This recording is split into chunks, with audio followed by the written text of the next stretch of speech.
అధ్యక్ష ఒక నిమిషం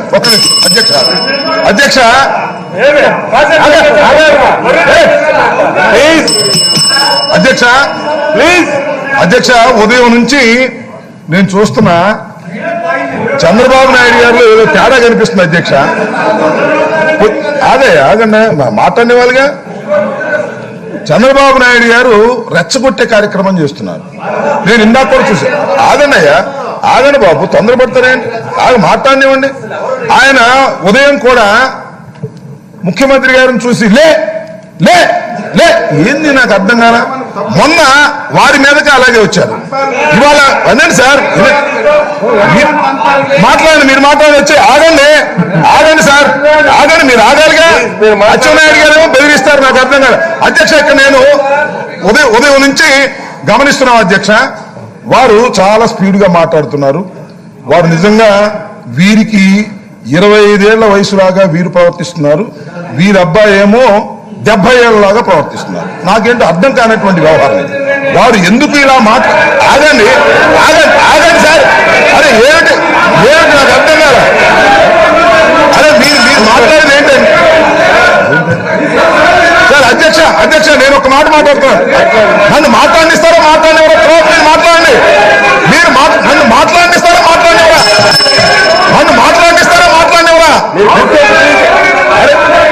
సరే, అవసరం లేని సంగతి మాట్లాడిస్తారా మాట్లాడినవరా?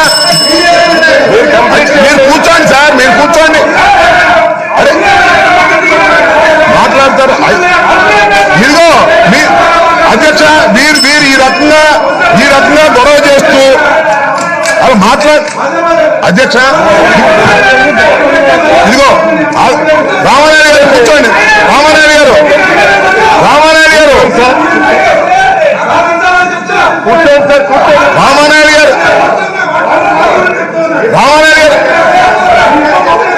అధ్యక్ష, వారిని కూర్చోమనండి సార్. అధ్యక్ష, వారిని కూర్చోమనండి. అధ్యక్ష, రామానాయుడు గారిని కూర్చోమనండి. ఇప్పుడు మీరు అనేక సార్లు ప్రతిపక్ష నాయకులకి అవకాశం ఇచ్చారు. అనేక సార్లు వారు చాలా విషయాలు చెప్పారు. దాని మీద కూడా వేచి చూపించారు. వినండి సార్. అరే మధ్యలో మ్యూజిక్లు పెడితే ఏం మాట్లాడాలి నాకు అర్థం కాలేదు. నాకు చాలా బాగా నచ్చారు ఇవాళ ఎవరు ప్రధాన ప్రతిపక్ష నాయకులు. ఎందుకంటే అసత్యాలను చాలా సునాయాసంగా చెప్పేటటువంటి కార్యక్రమంలో వీరిని మించిన దిట్ట నాకు ఇంతవరకు ఎవరు కనిపించలేదు. ఒక్కటిగా అరే మీరు ఆగనే మాట్లాడేవారు కదా. ఇంతకు ముందు చేసినటువంటి వాగ్దానాలు మీరు నెరవేర్చలేదు అంటే వారి కోపం వచ్చేసింది. ఉదయం కూడా అదే విషయం కోపం వచ్చింది. నిజంగా వారు 70 ఏళ్ల పైచిలకు వారు బుర్ర చాలా చకచక ఆలోచిస్తుంది. మా సభానాయకులు ఏమన్నారండి, మీ ఈనాడు పత్రికలో మీకు పాంప్లెట్ గా ఉన్నటువంటి పత్రికలో కూడా మా అడ్వర్టైజ్మెంట్ వస్తుందంటే సాక్షి గురించి మీరేమన్నారు? సాక్షి మా పత్రిక అన్నారా అంటే 70 ఏళ్ళ మతిమరుపు కాదా ఇది? నేను అడుగుతా ఉన్నా. ఇంతకుముందు మాట్లాడి ఆయన ఈనాడు పోయి సాక్షి అని 15 సార్లు అంటే మీరు 70 ఏళ్ల వయసులో ప్రవర్తిస్తున్నారా లేక 25 ఏళ్ల వయసులోగా ప్రవర్తిస్తున్నారా? ఒకసారి ఆలోచన చేయాల్సినటువంటి అవసరం ఉంది అధ్యక్ష. ఇక్కడ నేను మా సభ్యులందరికీ అధ్యక్ష, ఈయనతో మాకు చాలా ఇబ్బందికరంగా ఉంది అధ్యక్ష. ఈ విషయాన్ని కూడా చెప్పాలి. వీరితో వారు చూడండి అధ్యక్ష, ఇది చూడండి. వీరు ఇక్కడ చంద్రబాబు నాయుడు గారి దగ్గర చేరి ఇదిగో చూడండి ఏ విధమైనటువంటి ఇలాంటి ఫోన్లన్నీ పెట్టి మమ్మల్ని ఇబ్బంది పెట్టే కార్యక్రమం చేస్తున్నారు. మేము ఇంతకు ముందు కూడా చెప్పాం. చూడండి ఇదిగో ఏంటండి నాకు అర్థం కాలేదు. మీరు ఆగండి. అదిగో ఇలా తిరిగి మాట్లాడండి. అలా నిలబడి మాట్లాడుతుంది. తిరిగి మాట్లాడచ్చు కదా. సభా సాంప్రదాయాలు పాటించుకోకుండా ఈ విధంగా మాట్లాడుతూ ఉంటే ఎలాగని నాకు అర్థం కాదు. సభా సాంప్రదాయాలు పాటించుకోకుండా మీరు కూర్చోండి. నేను మాట్లాడుతున్నాను. వారు మాట్లాడుకోకుండా లేచి అదే పనిగా మాట్లాడితే ఈ చెవుల్లో దూరుతారు. తిరిగి వచ్చి మాట్లాడకూడదు. ఏంటి మీ సాంప్రదాయం నాకు అర్థం కాలేదు. ఇది నేను అడుగు సభని సభగా నడిపేటటువంటి కార్యక్రమం. మాట్లాడతారు. నేను అడుగుతా ఉన్నా, జగన్మోహన్ రెడ్డి గారు జైలుకి వెళ్ళారనే మాట మాట్లాడుతున్నారు. వామదేవుణ్ణి కూడా జగన్మోహన్ రెడ్డి గారు జైలుకి తీసుకెళ్తారు అని అంటున్నారు. నేను అడుగుతా ఉన్నా, కేసు రిజిస్టర్ అయితే విచారణ జరుగుతుంటే నేరస్తులు అనుకుంటే, అయ్యా చంద్రబాబు నాయుడు గారు తమ మీద కూడా డిస్ప్రపోర్షనేట్ ఆఫ్ ఎసెట్స్ కింద కేసు విచారణ జరుగుతుంది కదా, మీరు కూడా నేరస్తులేనా? సమాధానం చెప్పండి. మీరు నేరస్తులు కాదా? మీ మీద విచారణ జరుగుతుంటే మీరు నేరస్తులు కాదా? నేను ఒకటే ఇక్కడ మీ ద్వారా అధ్యక్ష, మీ ద్వారా సభకందరికి కూడా మనవి చేస్తున్నా. మీ ద్వారా సభ అందరికీ కూడా నేను మనవి చేస్తున్నది ఒకటే అధ్యక్ష, వారు ఉదయం నుంచి రెచ్చగొట్టేటటువంటి కార్యక్రమం చేస్తున్నారు, సవాళ్లు విసురుతున్నారు. ఆ సవాలుకి సమాధానం కూడా చెప్పారు. అయ్యా ఇదిగో హెరిటేజ్ అనేది మీరు భాగస్వామిగా ఉన్నటువంటిది అని రికార్డు పరంగా నిరూపిస్తే రాజీనామా చేసి వెళ్ళండి. మీరు నిజంగా మాట మీద నిలబడేటటువంటి ధైర్యం దమ్ము ఉంటే మీరు రాజీనామా చేసి వెళ్ళండి. హెరిటేజ్ మీది, మీరు అమ్ముకుని దానిలో షేర్ పెట్టుకుని మీరు చేసుకుని వాళ్ళ నిండు సభలో అబద్ధాలనేటటువంటి ప్రచారం మీరు చేస్తున్నారు. ఉల్లి ధర గురించి మాట్లాడుతూ ఉంటే నేను అడుగుతా ఉన్న అధ్యక్ష, మీరు 5 సంవత్సరాల పాటు ఈ రాష్ట్రానికి గతంలో ముఖ్యమంత్రిగా చేశారు. వేసవి కాలంలో మజ్జిగ కొనటానికి, పాలు కొనటానికి 100 కోట్ల రూపాయలు హెరిటేజ్కి ఇచ్చిన మాట వాస్తవం కదండి. అలా ప్రభుత్వ సొమ్ముని హెరిటేజ్ ద్వారా మీరు లబ్ధి పొంది ఇవాళ 25 రూపాయలకు మేము ఇస్తుంటే మీరు కూడా హెరిటేజ్ ఇవ్వండి 25 రూపాయలకి ఇచ్చి మీ చిత్తశుద్ధిని నిరూపించుకునేటటువంటి కార్యక్రమం చేయకోకుండా అది హెరిటేజ్ మాది కాదు మేము దాచుకున్నాం హెరిటేజ్ అంటే మీరంతా ప్రకటన చేస్తూ మీరు ఆగనయ్యా అధ్యక్షాన్ని. తండూరు పవర్ కంపెనీ సందర్భం వచ్చేప్పుడు తండూరు పవర్ కంపెనీ గురించి చెప్పారు, మీ యువ నాయకుడి గురించి చెప్పారు. ఇలా అసత్యమైనటువంటి మాటలు. ఒకటికి 2 సార్లు ఆగన్నయ్యా మీరు అధ్యక్ష, 1కి 2 సార్లు అన్ని అబద్ధాలు ఆడేటటువంటి అసత్యాలను చెప్పేటటువంటి ప్రయత్నం చంద్రబాబు నాయుడు గారు కళ్ళు ఉరిమి చెప్పినా ఏం చెప్పినా నేను అడుగుతా ఉన్నా అధ్యక్ష. చంద్రబాబు నాయుడు గారు నిజంగానే ఇచ్చిన మాట నిలబెట్టుకున్నారు. రైతులకు సంబంధించినటువంటిది మరి ఆయన రైతు రుణమాఫీ కూడా ఆయన సక్రమంగా చేశాను, బంగారం కూడా ఇచ్చాను అంటున్నారు. మరి ఇస్తే మీకు 23 ఎందుకు వచ్చింది అధ్యక్ష? రైతులు ఎందుకు అధ్యక్ష? మీకు ఓటు కూడా వేయలేదు అధ్యక్ష. నేను ఇంకో మాట చెప్తున్నా, బాబు గారు రావాలి, జాబు కావాలంటే బాబు గారు రావాలి, జాబు కావాలంటే బాబు గారు రావాలి. 5 సంవత్సరాలు అయిన తర్వాత బాబు గారు పోతే తప్ప జాబు రావడానికి వీల్లేదు అని చెప్పి నిర్ణయించుకొని 4 లక్షల మంది ఉద్యోగాలు ఇచ్చినటువంటి ఘనత ఈ రాష్ట్ర ప్రభుత్వానికి కాదని అడుగుతా ఉన్నా అధ్యక్ష. ఇలా అబద్ధాలు చెప్పుకుంటూ అసత్యమైనటువంటి మాటలు చెప్పుకుంటూ ఉరుముకుంటూ జరిగిపోతే సరిపోయిందని నాకు అర్థం కాలేదు. నాకు నిజంగా చంద్రబాబు నాయుడు గారిని చూస్తే చాలా సంతోషం వేస్తుంది అధ్యక్ష. ఎందుకంటే ఎన్ని అబద్ధాలైనా చెప్పగలిగినటువంటి దిట్ట ఈ రాష్ట్రంలోనే కాదు ఈ దేశంలోనే ఉన్నటువంటి గొప్ప వ్యక్తి ఎవరైనా ఉన్నారంటే అది నారా చంద్రబాబు నాయుడు గారు. అసత్యాలను చెప్పుకుంటూనే పోతూ ఉంటారు. ఎన్ని చెప్పినా ఎన్ని వాస్తవాలు చెప్పినా నవ్వుతూనే ఉంటారు. ఇలా చూస్తే అని నవ్వుకుంటూ ఉంటారు. ఇది చాలా దుర్మార్గమైన పద్ధతుల్లో ఇవాళ వారు మాట్లాడుతున్నారు. నేను మనవి చేస్తున్నాను అధ్యక్ష, ఈ రైతు భరోసా విషయంలో ప్రభుత్వం ఏదైతే చెప్పిందో అది చేసి నిరూపించినటువంటి సందర్భాన్ని చూసి ఓర్వలేక వారు అసూయతో మాట్లాడుతున్నటువంటి మాటలు నేను మనవి చేసిన అధ్యక్ష. ఇంతసేపు చర్చ జరగవలసిన అవసరం లేదు అధ్యక్ష. వారు చెప్పవలసిందేదో వారు చెప్పాలి. అవతల మంత్రులు చెప్పారు, దీన్ని పొడిగించవలసిన అవసరం లేదు, చెప్పవలసిందో చెప్పేసి క్లోజ్ చేయడానికి మీరు చేయాలి అని చెప్పి నేను ఈ సందర్భంగా కోరుతున్నాను అధ్యక్ష. మీరు ఇంకా దయచేసి సబ్జెక్ట్ మీదకి వెళ్ళండి. సార్ అధ్యక్ష, ఆయన ఒక మాట అన్నాడు అధ్యక్ష, సబ్జెక్ట్ మీదకి వెళ్ళండి. ఒకటి హెరిటేజ్ గురించి నిన్న కూడా నేను చెప్పేది రికార్డ్ అన్ని చూడండి, నేను సవాల్ ఇస్తుంది కూడా మేము అమ్మేశాం, ఫ్యూచర్ గ్రూప్ కి అమ్మేశామని చెప్పాను. కంప్లీట్ చేయండి. అమ్మిన తర్వాత 3.5% షేర్స్ ఇచ్చారు అనేది రీసెర్చ్ చేశాడు ఎవరు, రాజేంద్ర రెడ్డి గారు. అంత రీసెర్చ్ అవసరంలా, అది ఆన్లైన్ లేకపోతే కనపడుస్తుంది.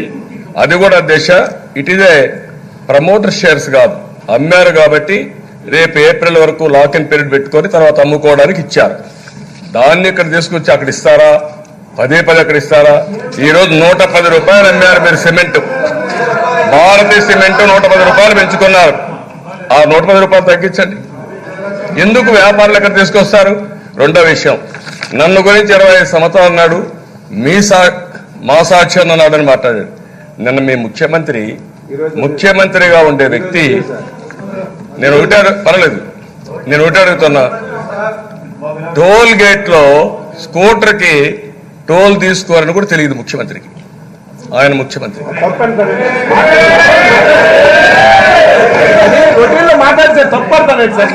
అది నేను ఆయనకు తెలియకుండా చేశాడనేది నేను అనుకుంటున్నాను.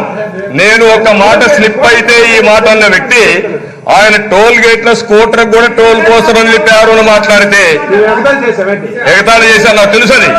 కానీ తప్పట్టాలంటే ముఖ్యమంత్రి నిన్నే తప్పట్టావని మీరు ఒక మాట్లాడారు. మా అబ్బాయి గురించి మాట్లాడారు.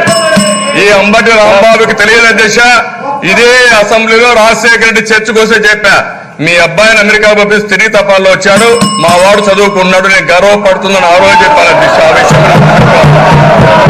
ఎందుకంటే పదే పదే చర్చ తీసుకొస్తున్నారు. మీ ఇల్లు మా ఇంటికి ఎంత దూరం, మా ఇల్లు కూడా మీ ఇంటికి అంతే దూరం. ఆ విషయం మీరు గుర్తుపెట్టుకోవాలి. మనుషులు రెచ్చగొట్టడం, మనోభావాలు దెబ్బతీయడం, అవమానం చేయడం ఇది మంచి పద్ధతి కాదు. వాళ్ళు కూడా ఒక పద్ధతి ప్రకారం గౌరవిస్తా, అంతేగాని వీళ్ళ ఇష్ట ప్రకారం నన్ను అవమానం చేయాలనుకుంటే అదే విధంగా వాళ్ళకు కూడా అవమానం జరుగుతుంది. ఆ విషయం గుర్తుపెట్టుకోవాల్సిన అవసరం ఉంది. అధ్యక్ష, ఫైనల్ గా అధ్యక్ష నేను ఒకటే కోరుతున్నా, ఈరోజు ఉద్యోగాలు అంటున్నారు అధ్యక్ష. 4 లక్షల ఉద్యోగాలు ఎవరికి ఇచ్చారు అధ్యక్ష? మీ కార్యకర్తలు ఇచ్చుకున్నారు. మీ ఎంపీఏ చెప్పారు ఏమని, మొత్తం 90% మనుషులు మా వాళ్ళు వచ్చారని మీ వాళ్ళు చెప్పుకున్నారు. నేను కియా మోటార్ తీసుకొచ్చాను. నిన్న మీరు పోయి అక్కడ కూడా ఫోటో తీసుకున్నారు, సంతోషం. ఎప్పటికైనా లాస్ట్ కన్నా పోయారు. దానిపైన దిశ ఆ రోజు నేను గర్వపడుతున్నా. ఒక కియా మోటార్స్ ని ఆంధ్రప్రదేశ్ తీసుకొచ్చిన ఘనత తెలుగుదేశం పార్టీది. ఆ విషయం మీరు గుర్తుపెట్టుకోవాల్సిన అవసరం ఉంది. ఫైనల్ గా దిశ నేను ఒకటే మీ ద్వారా కోరుతున్నా, ముఖ్యమంత్రి కోరుతున్నా, రైతులకు న్యాయం చేయండి, గిట్టుబాటు ధరలు ఇప్పించండి. అదే సమయంలో రైతు భరోసా మీరు చెప్పిన మాట నిలబెట్టుకోండి. మడమ తిప్పమన్నారు, మాట తప్పమన్నారు, నిరూపించుకోండి. ఏదైతే 4-5 విడతలు రుణమాఫీ ఉందో అది కూడా ఇవ్వాల్సిందిగా మేము కోరుతున్నా. మీరు చేయి తిప్పండి, 2 చేతులు తిప్పండి, ఏం బాధలేదు. కాబట్టి ఇది కూడా ఏం కావాలి మీరు ఒకసారి మీరు ఎప్పుడు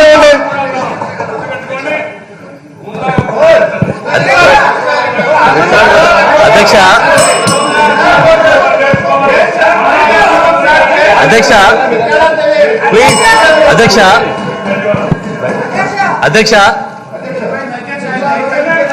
అధ్యక్ష శకునం చెప్పే బల్లి కుడితలో పడిందని ఒక సామెత ఉంది. రాంబాబు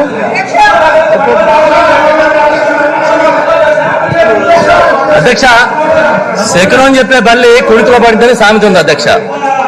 ఇప్పుడు ఈయన ఏం చెప్తారంటే కేంద్ర ప్రభుత్వ నిధుల్ని ఏ విధంగా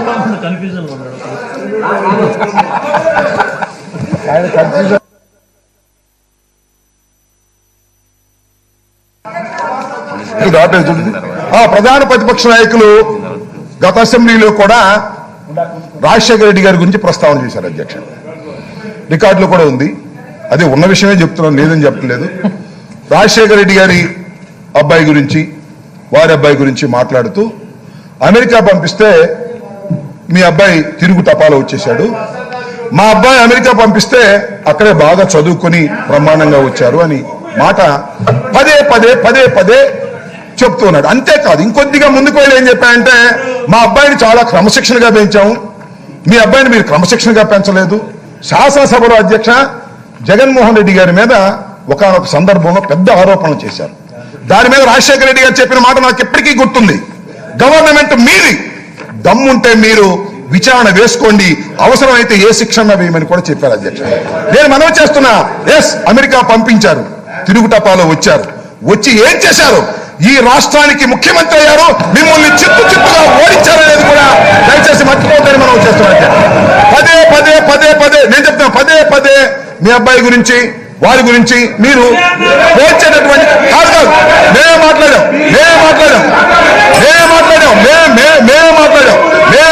మాట్లాడాం కానీ ఈ రకంగా నేను ఒకటే మనం చేస్తున్నా అధ్యక్ష. వారు ఆగండి అబ్బా, మీరు మాట్లాడిస్తే కదా. ఒక్క నిమిషం అధ్యక్ష. నేను ఇందాక మీరు దయచేసి అడ్డం రాకపోతే నేను మాట్లాడతాను. ఎందుకు మీరు ఊరినే వీనేమో నన్ను చాలా ఇబ్బంది పెట్టే పరిస్థితిలో ఉన్నారు, అలా ఇబ్బంది పెట్టొద్దని మనం. కాబట్టి అధ్యక్ష, పదే పదే మీరు మాట్లాడేటటువంటి కార్యక్రమం, జగన్మోహన్ రెడ్డి గారిని దూషించే కార్యక్రమం నేను మనవి చేస్తున్నా. మీరు చాలా పెద్దవారు, 73 సంవత్సరాలు, 70 పైచీలకు ఉన్నవారు, రాజశేఖర రెడ్డి గారి వయసు ఉన్నవారు. మీరు జగన్మోహన్ రెడ్డి గారు చేసేటటువంటి మంచి కార్యక్రమాలు ఉంటే మీరు 4 మంచి మాటలు చెప్పేటటువంటి ఒక మంచి మనసుతో మీరు ప్రవర్తించాలి, 70 దాటిన తర్వాత అయినా సరే. కానీ ఈర్ష్య, అదేవిధంగా అసూయతో మీరు వ్యవహరించడం సరైనటువంటి విధానం కాదని గౌరవ ప్రతిపక్ష నాయకులకు నేను మనవి చేస్తున్నాను. అధ్యక్ష, మీరు ఇంచేపు మీ అబ్బాయితోనూ వాటితోనూ కంపేర్ చేసుకోవడం కాదు. ఈ రాష్ట్రానికి ముఖ్యమంత్రిగా ఇందాక వారు చెప్తున్నారు 150 మంది వచ్చినా సరే ఎదుర్కోగలరు. ఇదేమన్నా ఫైటింగ్ ఎదుర్కోవడానికి కాదు కదా. మీరు చాలా గొప్పవాళ్ళు, బాహుబలుడు. 151 మందిని ఎందుకు వచ్చాం? మిమ్మల్ని కాదని, మిమ్మల్ని చిత్తుగా ఓడిస్తే మేమందరం జగన్మోహన్ రెడ్డి గారి ఆశీస్సులతో గెలిచి ఇక్కడికి వచ్చాం. శాసనసభలో ఒక మంచి కార్యక్రమాలు చేయాలనేటువంటి ఉద్దేశంతో మేము ఉంటే 150 మందికి సమాధానం చెప్పగలను. నేను చెప్పలేనా? 1000 మందికి సమాధానం చెప్పగలను మైక్ నా దగ్గర ఉంటే. ఏంది అదేదో గొప్ప విషయంగాను, పెద్ద బాహుబలుడి విషయంగాను, చాలా ఎక్స్పీరియన్స్ ఉన్న విషయంగాను గొప్పగా చెప్పుకొని ప్రగల్భాలు నిండు సభలో పలికితే ఉపయోగం లేదు. ఇక్కడ సభలో మీరు ప్రగల్భాలు పలికినా బయట మిమ్మల్ని ఏ విధంగా అనుకుంటున్నారో ఒకసారి ఆలోచన చేసుకోమని మీ ద్వారా సభా నాయకులకు మనం చేస్తున్నాను. అధ్యక్ష, ఈ ప్రతిపక్ష నాయకులు